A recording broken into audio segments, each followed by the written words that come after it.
আসসালামু আলাইকুম।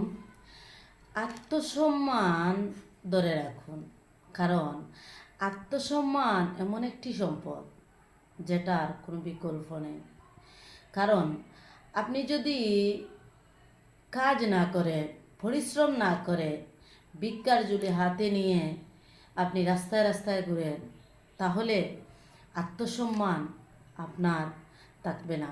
আর যদি পরিশ্রমকে বন্ধু বানান আর কাজ করে আপনি সফলতা আনেন, তাহলে আপনার আত্মসম্মান ঠিকও আপনি ধরে রাখতে পারবেন। কারণ একটি রেল স্টেশনে একটি ভিক্ষুক ছিল।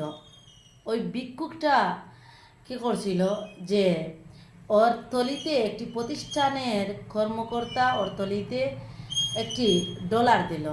দেওয়ার পর কি না ভেবে ওই ব্যক্তিটি একটি পেন্সিল ওর থলিতে নিল, নিয়ে বলল, আমি বা আপনাকে ডলারটা এমনি দেবো কেন, আর আপনি বা আমার ডলারটা নেবে কেন?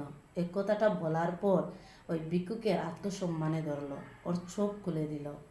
তারপর থেকে ওই ব্যক্তি যখন পরিশ্রম করতে শুরু করলো, কয়েক মাসের মধ্যে ওর পরিবর্তন ঘটিয়ে ও একজন ভালো একটি প্রতিষ্ঠানের, ভালো একটা অবস্থানের মালিক হয়ে গেল।